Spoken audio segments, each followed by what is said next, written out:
Welcome to Simulator Review, helping you find quality flight simulation with the world's most comprehensive listings and reviews of simulators.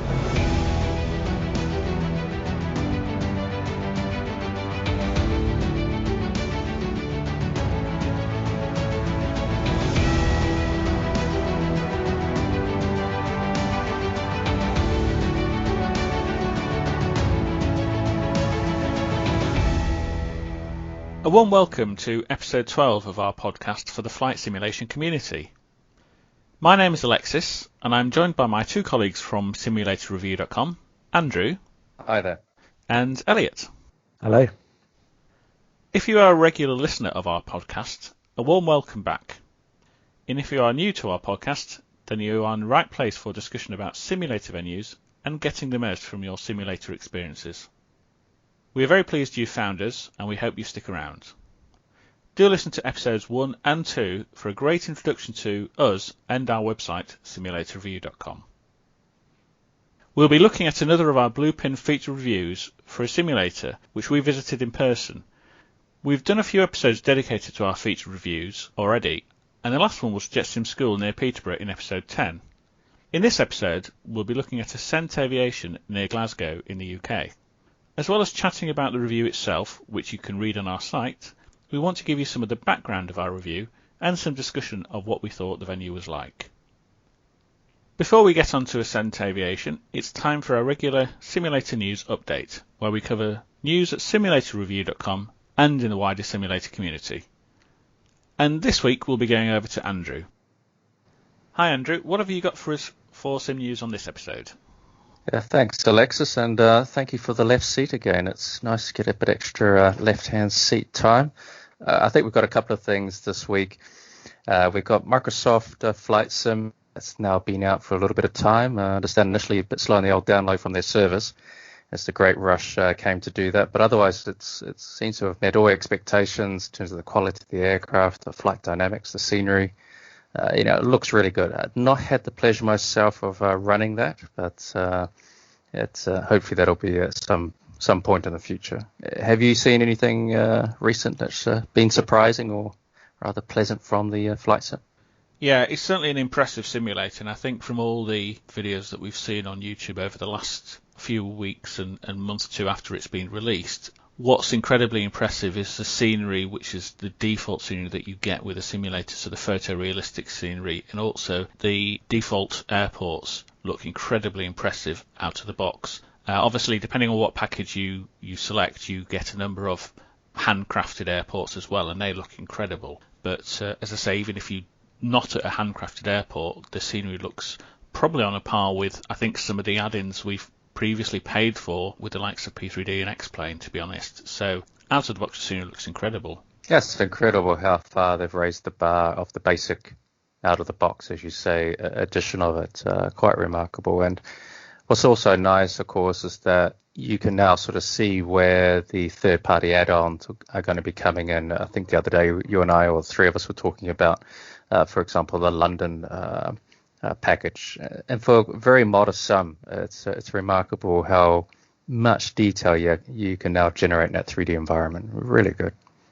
I do look forward to seeing the triple models release on that. It should be rather impressive, which is a great aircraft, of course. We'll have your own view, I suppose, on how good or bad they are. That's right. But yeah, so you get, I think as default, you get a 747, you get an 787, and you get the A320neo. I think PMDG have already said they're bringing over their 737. I think they will also be presumably bringing over the 777 as well. And as we expect from PMDG, they will be incredibly high quality aircraft. So I will challenge you to pick holes in what they look like and how they fly when they come. Yeah, so all I now need is the computer and I'll be good to go. So at some point soon. So that's the Microsoft Flight Sim. I'm sure we'll have more news on that as it develops and as you say, as products get released into it. On a more business sense, the podcast, we're making good progress for that. You've got some stats in terms of downloads and perhaps a particular download of significance for Flight Sim Review. Yes, since this podcast started, we've had downloads everywhere, but the continent that has eluded us has been Africa. But I can now happily report we've had our first download in Africa by somebody in Cairo. So hello and welcome if you're listening, and we're very pleased to have you on board.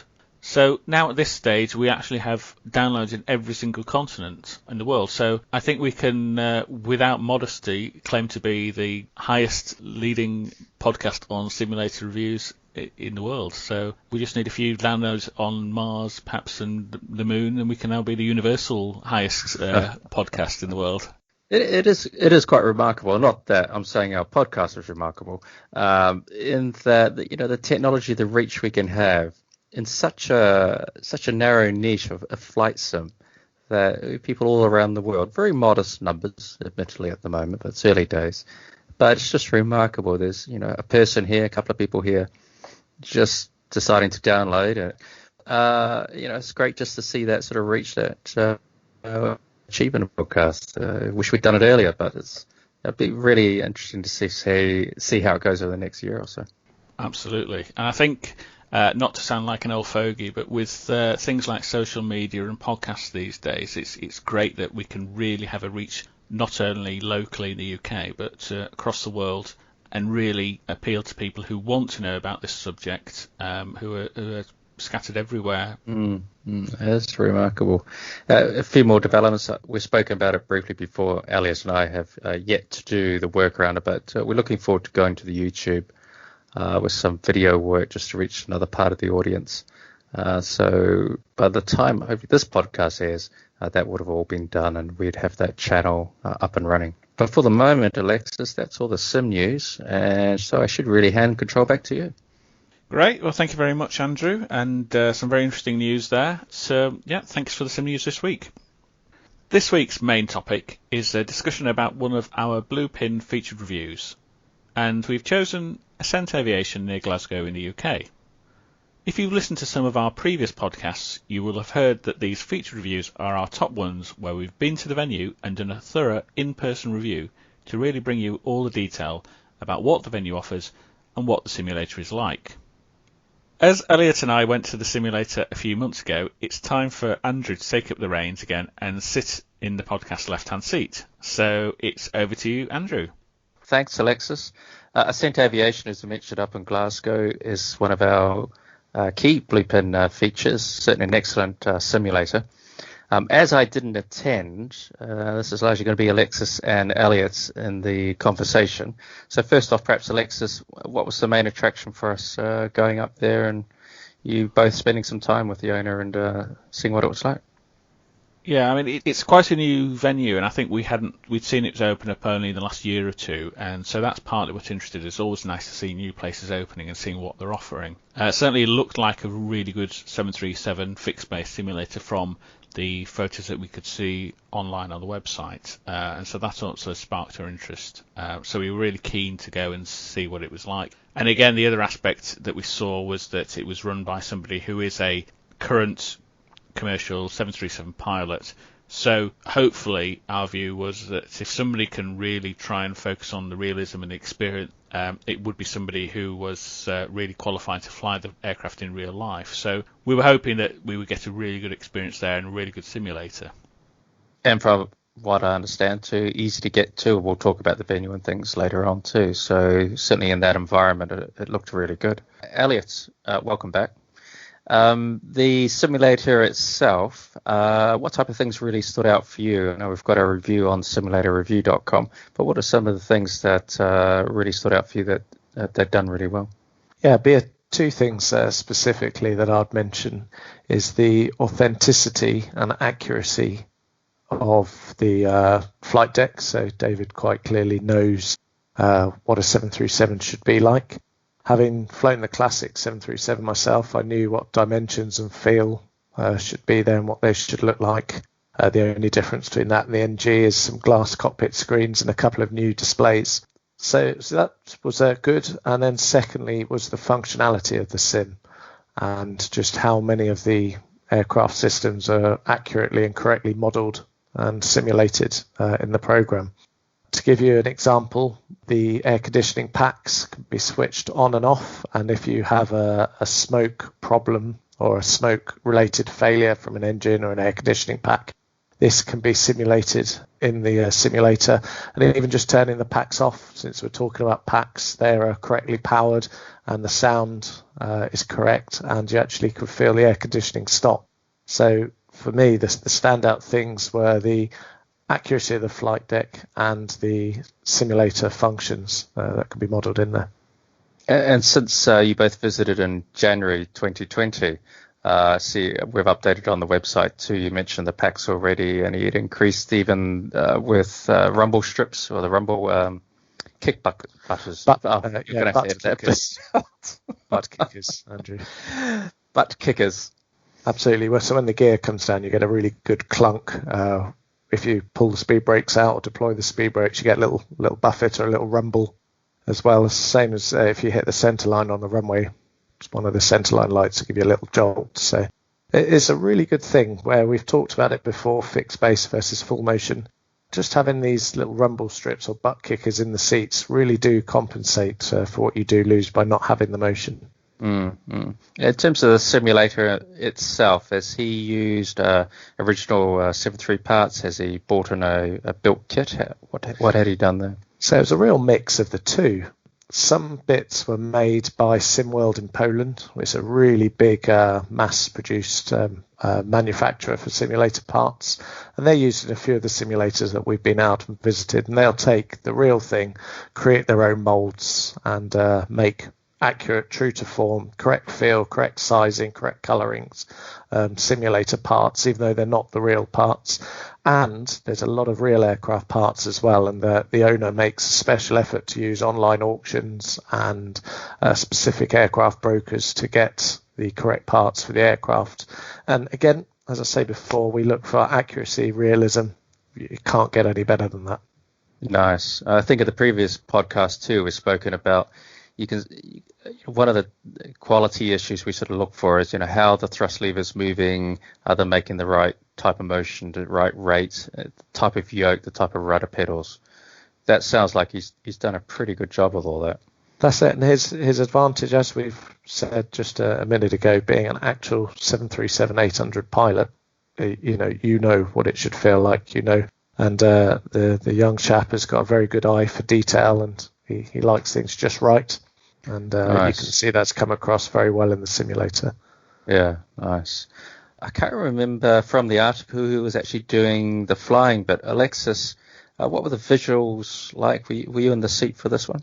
Yeah, so I sat in the left-hand seat and did a bit of flying just to try how it felt and how the visuals looked. I think the visuals were probably as good, if not better, than we've seen anywhere else. It's full 220-degree wraparound visuals, really high quality, good projection.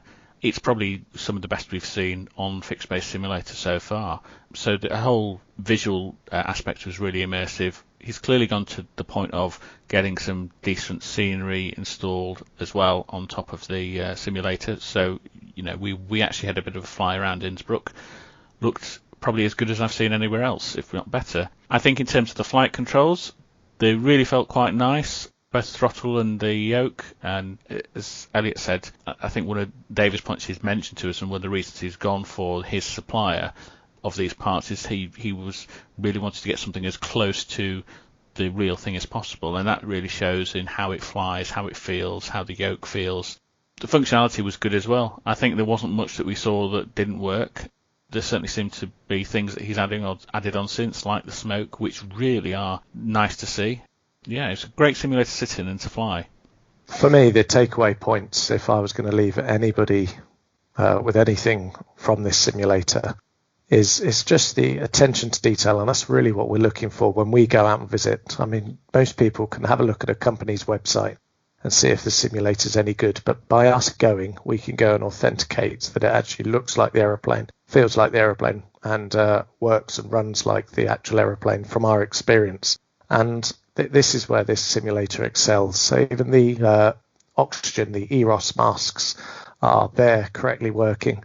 And the extra little bits we liked, it's got SimBrief, it's got Navigraph subscriptions, and it's also linked up to VATSIM. the online air traffic control network. So again, we want realisms, and we're really trying to cater for the market where somebody wants to go to a simulator and have the proper full experience. If you can produce a flight plan for your flight, have the charts next to your flight, and then go and have online air traffic control for your flight, that's fantastic. They're three really big ticks in our boxes. I guess too, that's an advantage from a business point of view that, he's being able to, although it's a relatively young business, he's been able to build it quite clean from the ground up, thinking about how he's going to build in that integration with the internet, FATSIM, and real-time weather and that type of thing. So it's clearly coming through. He's had a great eye for detail. In terms of going from the simulator itself to the location and the venue, Alexis, did you see that consistency carry across into that part of the business for the customer? Yes, very much so. So I think since we went, the website's been improved as well, which is one of the things that he mentioned he wanted to do. In terms of going to the venue, fairly typical in terms of location for what we've seen. So out of town in an office building. So once you walk in the door of his venue, I think it's very clear immediately that everything's been done to be of a good to high quality. So the reception area looks good. Very good aircraft theme going throughout with lots of kind of airport themed signs. The runway painted corridor, which if you look on our review, you can see a photo of that. Really good use of space. He's got separate meeting rooms for briefing, pre-flight briefing, which we always love to see. And, nice models of aircraft in there, which I particularly like myself. Unfortunately, I wasn't able to take one with me when I left. I'd like to add in that the atmosphere that is created in the place, as soon as you walk in, you are completely immersed in airline style aviation. So we've been to a couple of venues which are great, little bit of awe as you walk in. We've had simulator adventures with a big simulator hall. We've had real simulation with a real man's cave as you walk in. This was a different type of awe. The, again, attention to detail and the immersion. I mean, you're led to the simulator via yellow taxiway centre lines, airport style signs, an airport style waiting room with airport chairs, airport views wallpapered. On the reception desk was called check-in. Nice. It was very good in that respect. And what we did like to see was as a permanent reception with somebody sitting on that, there to welcome you, answer your questions, do the admin. It's not some overstretched instructor that's half in the simulator, half running out, trying to do the business. There's clearly been some money spent and thought given to the process of somebody arriving and then partaking in the simulator session. So really well run, and you're well catered for. They're very professional, very polite. Yeah, even just looking at we've got an image of one of the signs on the website, and even the fonts and the colours he's chosen it really is a nice image. Of course, one of the things we do look at with business is not only attention to detail in terms of the physical side, but the quality of the instruction. So we mentioned earlier that the owner's current 73 pilot himself, Elliott, the other instructors, are they generally commercial pilots? What is he using in that? There's a real mix. So yes, the other instructors are commercial airline pilots or some background in commercial aviation. They're mostly type rated on the 737. There's a few Jet 2 guys. There's a PPL chap that does do the instructing. There's also a dispatcher, but he's an ATPL student there as well that does the instructing. But the quality of what we saw was very good, and we did meet James, one of the instructors there, and he was a first officer on the Embraer 145 for Loganair. Oh, it's got quite a mix there. Yeah. There's a real mix, but again, we saw very polite, good quality. They had Ascent Aviation branded clothing on, which is professional and nice to see again as well. So, yeah, and David, the owner, does try and instruct as many as he can, being a current 737 pilot. So obviously he's got a day job that does get in the way, so there are perfectly capable people to stand in when they need to. As well as the business itself and running a simulation and the instruction and training as well. He's running a few other things, for example, in terms of his sponsorship, encouraging people into the aviation side of the business. Did you want to talk briefly about that, what he's been up to? Yeah, we always look at the sort of the ethics around some of the businesses, what they like to do, any charitable work that they do. But Ascent Aviation was unique, and we haven't seen this before anywhere else. But the business gives or allocates a certain proportion of its profits to sponsoring people who normally wouldn't be able to afford air transport pilot license training. And David's got a system of identifying potential, offering them work within his business, and as well as paying them a modest salary, he'll also put them through a modular ATPL course so that they'll get a scholarship from Ascent Aviation. And what he asks in return is some work from them alongside their studies. So it's a really generous and a fantastic scheme up and running. And again, it's indicative of the owner and his ethics and what he believes in. It was really, really nice to see. And I know he won't want us to labour it too much because he was reluctantly talking about it when we were there, but it's fascinating to listen to why he was doing it, and the reasons behind it were really, really good. Really nice to see. I think from our Blue Pen featured reviews so far, that's the only venue that runs such a program. Am I right with that? Certainly one that we visited, that's right, yeah. There's plenty of charitable work, and again, Ascent Aviation does do charitable work as well on the side. As well, talking about the business in that respect, they were nominated for a Scottish Small Business Award as well, a couple of years in running as well. So it's really nice to see them getting recognised in the community. Alexis, we're sort of coming towards the end of review for Ascent. Your overall impression, sort of main things you'd like people to take away from that, particularly if they're thinking of spending their hard-earned cash on a venue. Is there somewhere you'd recommend and things they should know about? Yeah, absolutely. I wouldn't have any hesitation about recommending them. I think it's up there as one of the top ones we've seen so far, both in terms of the simulator itself, and then also, in addition to that, in terms of the venue, the instruction that's given. I suppose one of the negatives that comes from that is if you do book, you might have to wait a little bit to try and get a free slot to go. But, that's a sign of success, really. David's clearly trying to offer a really good simulator experience for people. And also, he's not simply trying to do the kind of 30-minute experiences. He's offering things like the ground school course, which he's doing, where you can go and really get a good background in learning about all the stuff that you would learn as a pilot in a sense, about weather, navigation, flight planning, things like that. And that's a great thing to see for somebody who really wants to get in depth in simulation. So I personally wouldn't have any hesitation in booking that at all. There aren't that many negatives, and we always like to put a couple of positives and a couple of negatives in our reviews, and we were struggling to put a number of negatives because there really aren't any with Ascent Aviation. Thanks, Alexis. Elliott, anything else that we've missed or something you particularly like to highlight before we close this off? Yeah, I suppose just to give it a complete rounded picture of the simulator and make sure that we have mentioned everything. Part of the reason we do this podcast is just to get that little bit more from it than reading what we've got on our website.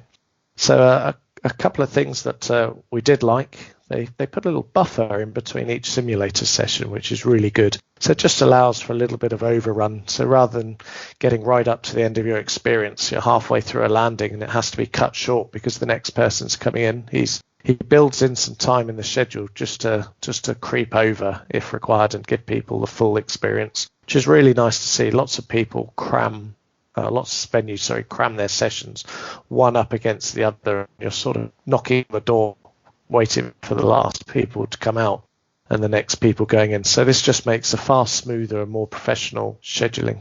Worth mentioning, anyone sort of with a disability or consideration for disabilities, there is no lift, and this venue is located on the first floor of an office block.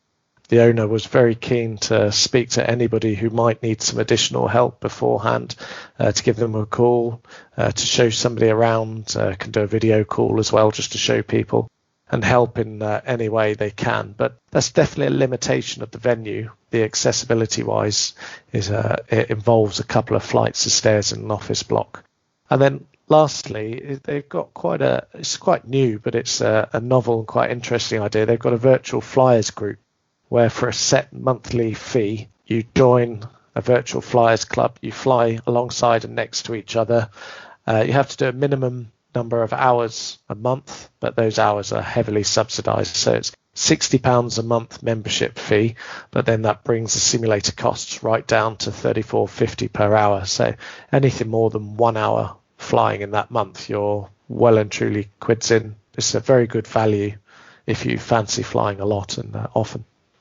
Yeah, for the true enthusiast, I think it's a fantastic offering. You look at the price per hour, it's very hard to beat in terms of what's available, on certainly in the UK market. Yes, it's a really good idea, and I can imagine a lot of simulators taking something very similar on in the future. All right. Well, thanks, Elliott, and thank you to you and Alexis for your review of Ascent, and for David's time. I know you had a good time up there and enjoy seeing his venue, and it's certainly been an excellent addition to our feature review page and article series. So thank you to you both, and with that, I'd like to hand control back to Alexis. You have control. I have control. Thanks, Andrew, for leading us on that discussion. I'm getting a bit concerned with all your podcast left-hand time and whether I'm about to be usurped here, to be honest, but hopefully I'll be able to maintain my position. We'll certainly have more episodes covering our Blue Pin featured reviews in the future, so do keep an eye out for those. So there you go, a chat about Ascent Aviation in the UK. Do have a look at the review on our site as well. There are some photos that we took when we visited, so you can see what it's like. If you've been to Ascent Aviation, let us know what you think. You can add your comments to the review on our site, simulatorreview.com, and we'd love to hear what you thought and whether you enjoyed your experience there. And if you go after listening to this podcast or reading the review on our site, let the venue know. It's always great for them to hear that our reviews help you decide which venues to visit. In our next episode, we'll have a look at another of the subjects covered by our articles on our site, and we'll be going a bit more into the background behind the article. So I hope you'll join us again for that in 2 weeks' time. In the meantime, please do subscribe to our podcast. We're available on all the major podcast services, and please leave us a star rating and review. Until next episode, though, it's goodbye from me, and it's goodbye from Andrew. Goodbye. And it's goodbye from Elliott. Goodbye. Thank you for listening to the Simulator Review podcast. We would love your feedback, so please do comment and rate us.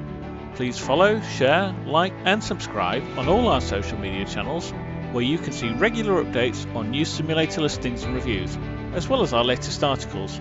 Until next time, happy simming.